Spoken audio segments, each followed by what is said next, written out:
Hello YouTube! Did you miss me? In this devlog I want to talk about changes I've made to the dialogue system of the game.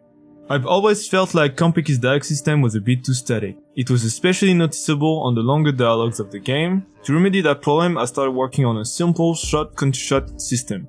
Each character would have a camera pointing at them, and that camera would enable itself when the character would be talking. Fairly simple, and I could have just left it at that. It was good enough to solve the initial problem, adding a bit of movement to the conversations. But I've realized that I could also easily add special cameras on certain sentences, and that it could, for example, let me show off the object the characters are talking about, or just add another more interesting shot to the conversation. It took me like a few more hours of work because it broke certain systems in the game, but now I could have truly left it at that. It was good enough, a bit more polished than my initial idea, and it didn't really require any new changes. Right? Well, not really, because this new extra close-up shot highlighted another problem with the dialogue system of the game. The character faces don't move, and it's kinda weird.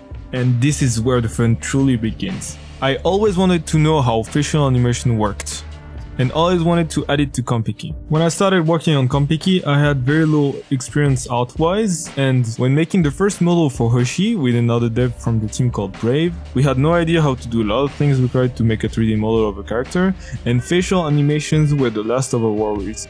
But now that I have a little more experience under my belt, I feel more confident trying new, more complex things. Also because I'm kind of forced. So I've looked into a lot of techniques on how games make facial animations, while keeping in mind that I wanted that PS2 retro look and that I had very limited resources. I first thought about making different textures for every character's expression and animating frame by frame their speaking animation, but I've quickly realized that it would take me basically forever to hand paint the characters' faces over and over again. I then thought about just drawing the eyes and mouths of the characters and only changing that when animating, but I feel like it would work more for a more cartoonish look and less for the game, so I gave up on that idea as well. I also thought about just remaking all the models completely, going for a realistic Capcom style from the PS2 era like Haunting Grounds or something like Silent Hills, and just learn to deform the mesh of the face with a complex facial rig and spend months making realistic facial animations. And then I remembered that I wasn't a AAA game studio. So I started to feel a bit desperate until I found a random Zelda Twilight Princess video. The technique they've used seemed to be a mix of sprite sheet animations and geometry deformation, and I thought that it really looked cool and retro while not seeming too hard to do nor too time consuming. Oh boy, was I wrong! So I've stolen the models from modelresources.com. Hey, come on, this website also stole Hoshi's model from the demo, so this gotta be fair somehow, right? From what I've managed to understand, they've used a combination of sprite sheet animations for the closing of the eyelids, moving the UVs of another mesh beneath the eyelids to move the eyes, and use regular mesh deformation for the mouth. Oh yeah, also I guess I should warn you that we're entering Nightmare Fuel territory. So I've modified Hoshi's mesh, I split the mesh where I wanted the opening of the mouth to be, I've added the interior of her mouth, one set of teeth, and copied how Zelda's eyes mesh was set up. I really felt like a surgeon. I then made a set of emotions through shape keys that I could blend between using bones. I won't go too much in detail because I don't want these devlogs to be full on tutorials, so I recommend Joey Carlino's videos if any aspiring game devs watching want a similar result.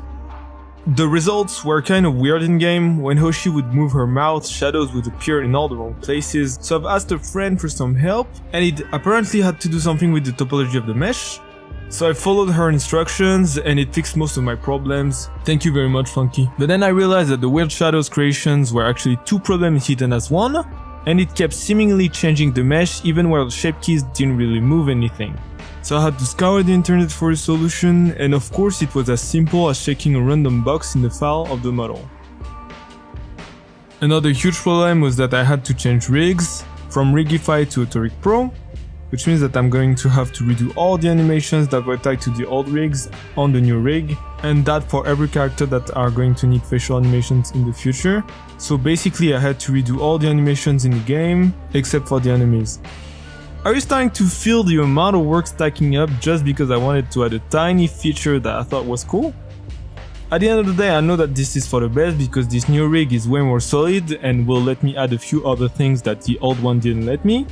For example, Fit IK, animation retargeting, and obviously facial animations. And I know that facial animation are a worthy layer of polish to throw into the game, but I feel like this really highlights the problem about game development. That no matter how much experience in the field you have, you can never really predict how much time a feature will take to be added to your game. I'm not saying that I'm a professional, but I've been studying game development for a while now, and I still get surprised how much seemingly tiny features can add a lot of dev time to your game. Anyways, I'm very satisfied with the final results. I had a lot of fun remaking all the characters' animations. I tried to make their personality shine even more through them. This is going to be it for this video. To follow the development of the game, make sure to follow us on Twitter or join the Discord server.